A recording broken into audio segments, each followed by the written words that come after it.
Euh, Jacques, de presque bon matin, on se retrouve pour évoquer des sujets internationaux et qui te concernent toi directement, puisque tu as été mis en cause par Le Point, euh, que j'appelle couramment le torchon de l'OTAN. Euh, Oui, Tu as été mis en cause comme agent pro-russe, ou en tout cas, tu es oui, c'est identifié c'est comme poutiniste. Je voulais te donner l'occasion d'y répondre. c'est pas la première fois, hein, mon cher Eric, puisqu'en fait cet article du Point qui date du 20 mars, pour être exact, donc il y a maintenant déjà 8 jours, cet article du Point en fait est une reprise plus ou moins d'un article qui était sorti il y a déjà 2 ans et demi peut-être, et dont l'inspirateur, je ne dirais pas le commanditaire, parce que le commanditaire, on le devine derrière, et tu l'as cité d'ailleurs, nommément, l'OTAN, parce que je pense qu'il faut dire les choses comme elles sont.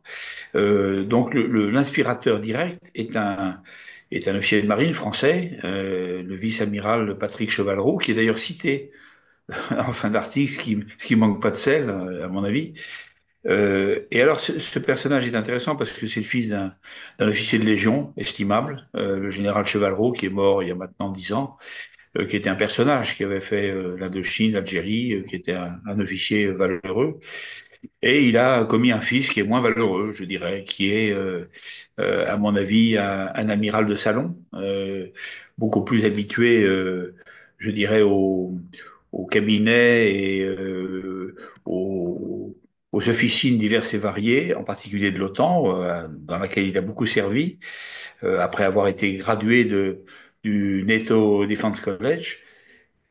Cet individu est intéressant parce qu'il s'est marié en deuxième noces en 2012 à ce que j'appelle une agent d'influence américaine, qui s'appelle Laurie Dandon, aujourd'hui Laurie Dandon-Chevalleroux, euh, qui est une ancienne du State Department, du département d'État américain, à l'heure démocrate, donc Clinton, Obama, dont elle est proche, et qui a manifestement beaucoup d'intérêt pour les relations transatlantiques, puisqu'on en était même chargé, je crois, euh, c'est des questions de sécurité transatlantique et du dialogue transatlantique. Elle le dit elle-même dans sa profession de foi que l'on trouve assez facilement sur Internet. Et elle est aujourd'hui à l'IRIS, où elle enseigne conjointement avec son amiral de conjoint, et où elle enseigne en fait je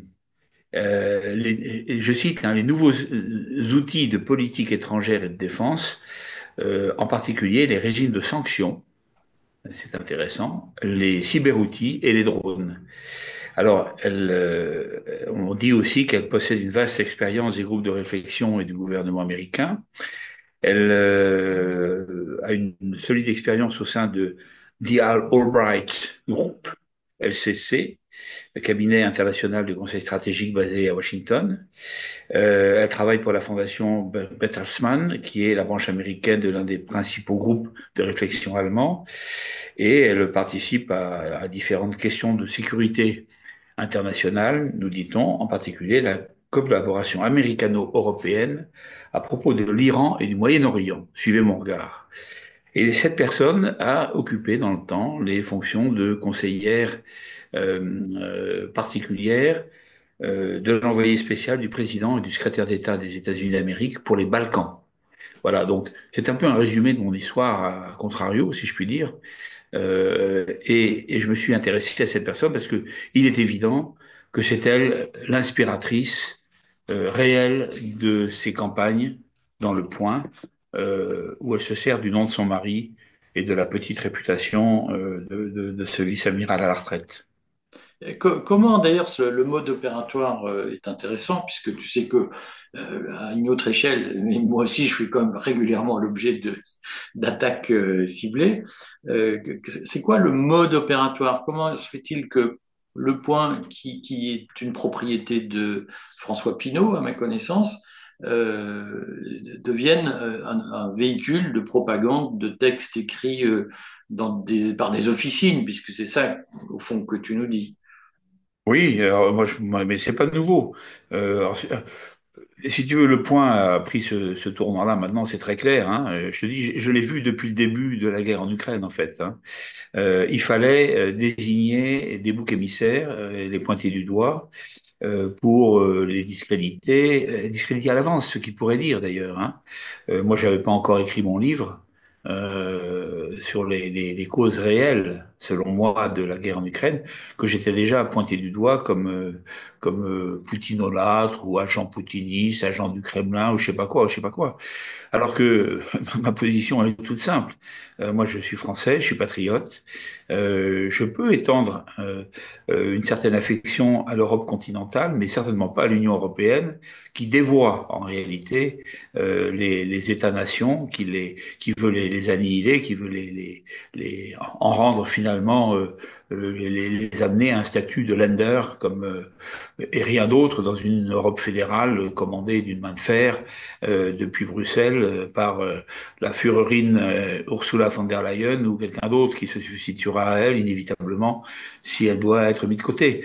Mais il y a toujours eu ces tentatives dans la presse. Ce qui est nouveau, c'est dans Le Point. Alors effectivement, est-ce que Pinault est au courant de tout ça? Oui, probablement, mais je crois qu'il ne faut pas non plus grossir l'influence des milliardaires qui détiennent des organes de presse qui souvent, à la marge, leur échappent un peu sur un certain nombre d'actions ponctuelles. Ça, il s'agit d'actions ponctuelles qui se veulent efficaces, qui se veulent extrêmement précises, efficaces.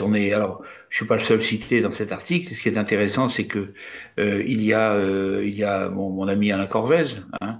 Alors l'article est imprécis en même temps. Alain Corvèze n'est pas allé au Donbass, il est allé à Zaporijé. C'est pas tout à fait le Donbass.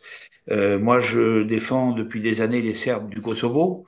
Alors aussi ceux de Bosnie, mais c'était pas mon combat principal. Mon combat principal, c'est le Kosovo. Le rédacteur de l'article ignore ce genre de choses.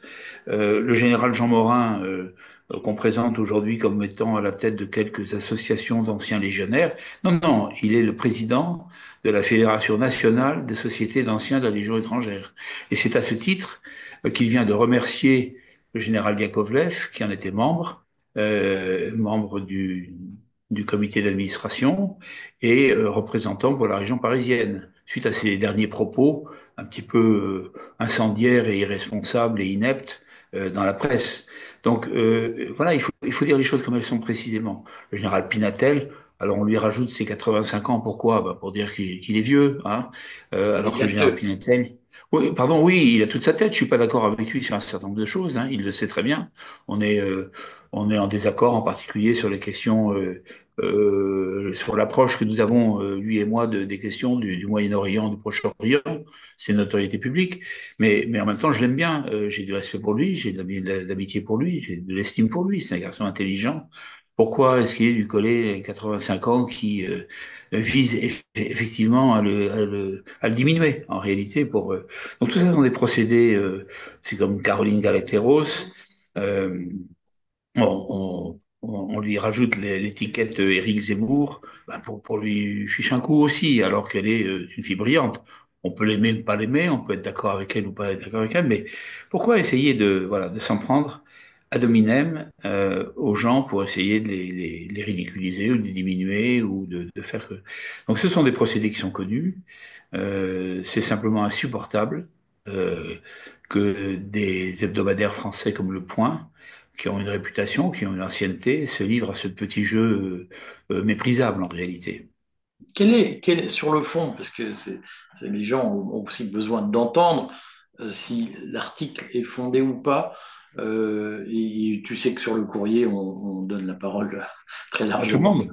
toutes les Ouais. sensibilités. Quelle est ta position vis-à-vis de Poutine? Est-ce que tu as une admiration pour Vladimir Poutine ou est-ce que tu le soutiens politiquement? Ben, encore une fois, moi je suis français. Donc mon approche à moi, c'est celle d'un patriote français. Je considère d'abord, avant de répondre précisément à ta question, que la Russie n'est pas notre ennemi. La Russie n'est pas notre ennemi. Elle a pu l'être notre adversaire dans l'histoire. On se souvient des campagnes de Napoléon, de la Grande Armée en déroute, la Bérésina, etc. C'est pas une page de gloire. Si, c'est une page d'héroïsme pour nos soldats, certainement, mais c'est pas une page de gloire pour la politique française. On a eu dans l'histoire on a eu aussi d'autres moments. Je me souviens de cette gravure que j'ai offert à un ami russe il y a quelques temps, qui représentait l'entrée de la flotte russe dans le port de Toulon à la fin du 19e siècle, quand nos relations étaient amicales.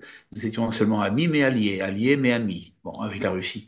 Donc tout ça, il faut d'abord relativiser les choses. Et ma position dans ce drame que constitue la guerre en Ukraine, elle est d'abord dictée par ça. La Russie n'est pas notre ennemi, contrairement à ce que on nous serine du matin au soir, du soir au matin, dans tous les médias principaux à l'Ouest aujourd'hui. Ce qui est aberrant, c'est la doxa de von der Leyen et de Macron. Mais moi, je m'inscris en faux contre cette vision des choses, qui est simpliste et ridicule et inepte, et contraire à nos propres intérêts. Ça, c'est le cadre général. Alors la question sur Poutine, Poutine, moi, j'ai toujours considéré que c'était un homme d'État d'une envergure incroyable, parce que finalement, cet ancien officier supérieur du KGB, qui par le jeu des circonstances est devenu le maire adjoint de Saint-Pétersbourg et qui a évolué de telle manière qu'il a pris les commandes de l'État russe derrière notre ami Yeltsin, qui était quand même un petit peu fatigué par les prises de vodka régulières et par l'ampleur du drame que vivait la fin de l'URSS. Ce personnage n'est pas n'importe qui. Je pense que c'est un homme d'État qui domine son époque, dont la carrure domine son époque. Alors on peut l'aimer ou ne pas l'aimer, on peut regretter ses méthodes, parfois autoritaires. C'est certain que la démocratie à la russe n'a rien à voir avec ce qu'était notre démocratie française. Elle a bien évolué et bien changé aussi, on pourrait en parler. Hein, et on est plutôt dans une démocrature aujourd'hui que dans une démocratie digne de ce nom, à mon sens. Mais c'est vrai que la Russie n'a jamais été gouvernée, c'est un immense pays, n'a jamais pu être gouverné comme peuvent l'être un petit pays, à contrario, comme la Suisse, comme la Belgique ou comme la France. Soyons sérieux. Alors moi, oui, j'ai de l'admiration pour l'homme d'État. Je ne dis pas que j'approuve la totalité de ses actions. Je mesure bien les actions anti-françaises de la politique russe actuelle, mais qui me semble être davantage dictée par des règlements de compte vis-à-vis de Macron et de ses propres agressions vis-à-vis de la Russie depuis quelques années maintenant. Et je mets tout ça un peu au compte des péripéties du moment. Je pense par exemple les dernières attaques sur la militarisation de Mayotte me font sourire en fait. Alors certains vont s'indigner, brandir le mot patrie comme l'a fait Macron de manière ridicule et honteuse même il y a quelques jours.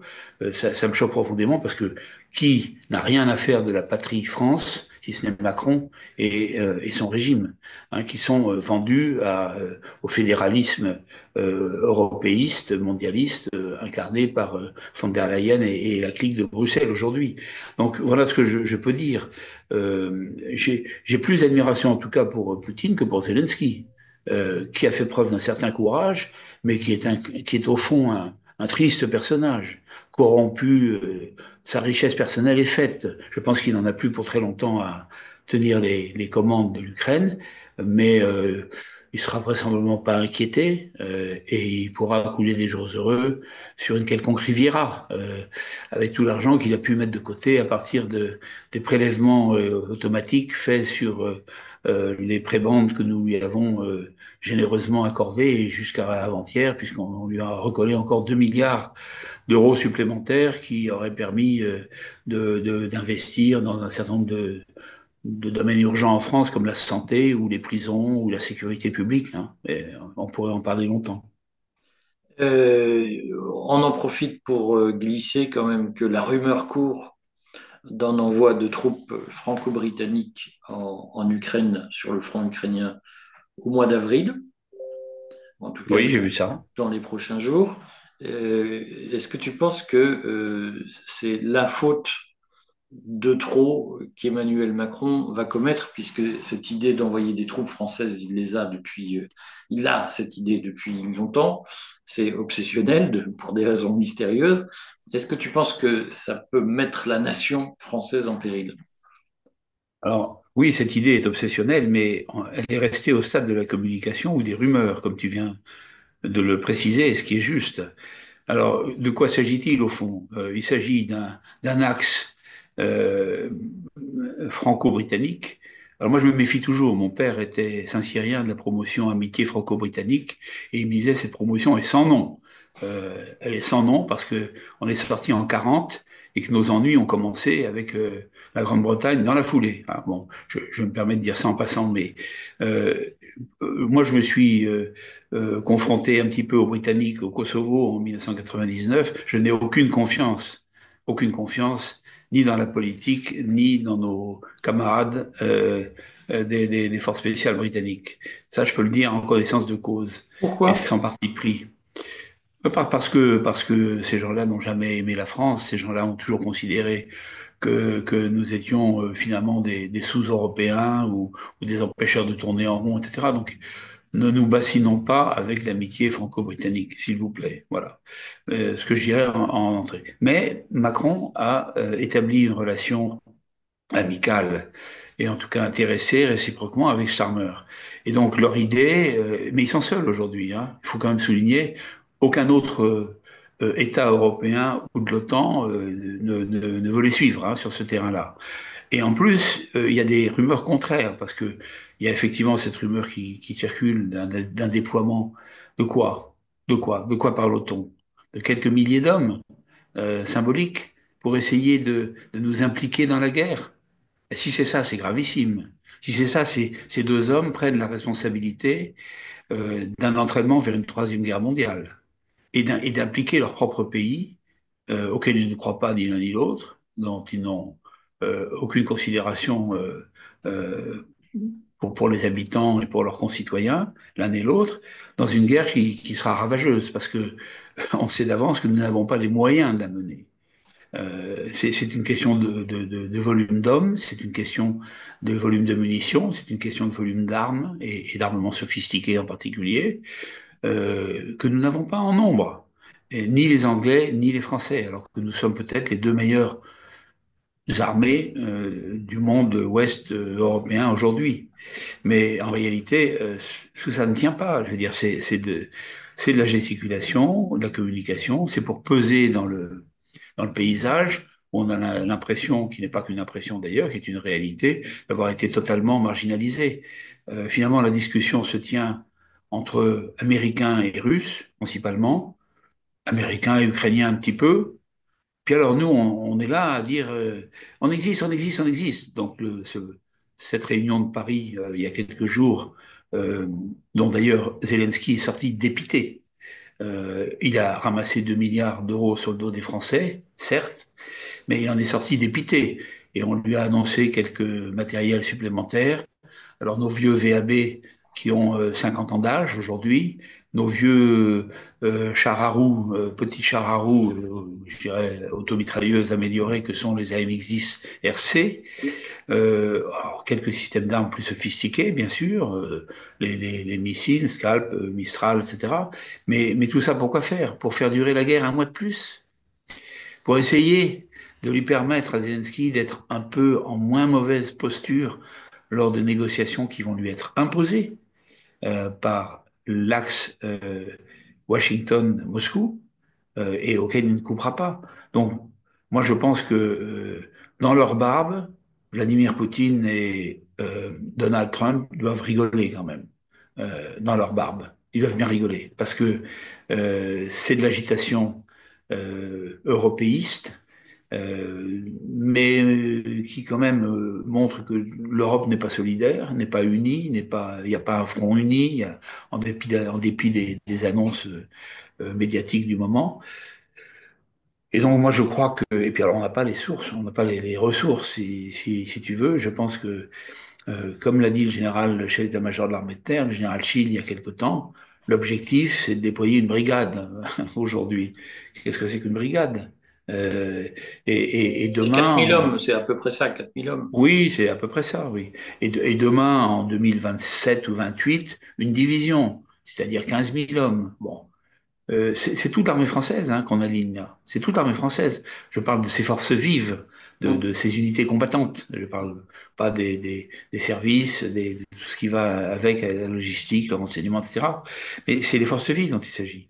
Alors, si la Russie était notre ennemi, alors je pense qu'il faudrait 10 ou 20 ans pour remonter l'armée française en puissance et un jour être un acteur crédible d'une guerre avec un pays qui n'est pas notre ennemi et dont je considère qu'il est au contraire le continuum européen, comme De Gaulle l'avait rappelé. J'ai pas loin une citation du général De Gaulle qui mérite vraiment d'être citée parce elle explique clairement sa vision des rapports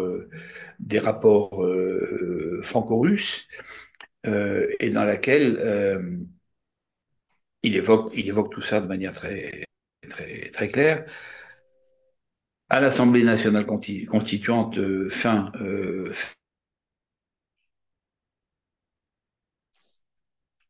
Allô? aux auditeurs, le pacte d'alliance, donc c'est le 21 décembre 44 à l'Assemblée nationale consultative, au retour de Moscou, où il a signé un pacte d'amitié avec l'URSS de l'époque.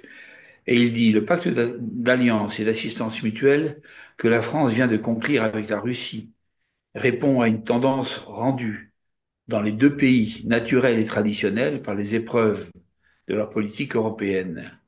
Il constitue l'acte d'union scellé entre deux grandes puissances du continent, non seulement pour mener la guerre jusqu'à la victoire totale, mais encore pour que l'Allemagne, une fois vaincue, demeure hors d'état de nuire. Enfin, ce pacte est ce signe par lequel la Russie et la France manifestent leur volonté d'étroite collaboration dans toutes les mesures qui conduisent au statut de l'Europe de demain. Et en finale, parce que c'est l'apothéose, pour la France et la Russie. Être unie, c'est être forte. Se trouver séparée, c'est se trouver en danger. En vérité, il y a là comme un impératif catégorique de la géographie, de l'expérience et du bon sens. Charles de Gaulle, 21 décembre 1944. Je pense qu'il est bon de temps en temps, sans faire de retour en arrière et de gaullisme exacerbé. J'ai une position tout à fait raisonnable vis-à-vis du gaullisme et de Gaulle en général, pour un certain nombre de raisons. Mais franchement, je pense qu'il faut revenir à des fondamentaux de ce type. Bon, merci Jacques. J'espère qu'on te retrouvera. Souvent, tu viens d'ailleurs sur l'émission Stratégone quand tu en as la possibilité, l'émission Stratégone du mercredi.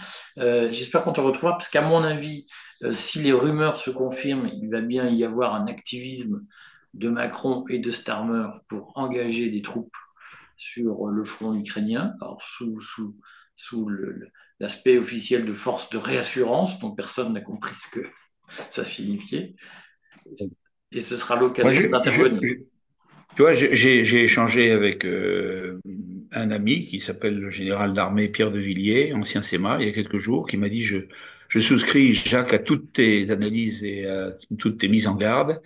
J'espère que le SEMA actuel et les grands chefs militaires actuels pèsent de tout leur poids pour faire comprendre à Macron l'ineptie de ses déclarations et de sa politique. Voilà ce que j'espère, profondément, comme citoyen français, comme officier et comme patriote. Voilà qui en dit long sur l'état des troupes. Merci beaucoup Jacques et puis à bientôt. À bientôt. Merci Eric.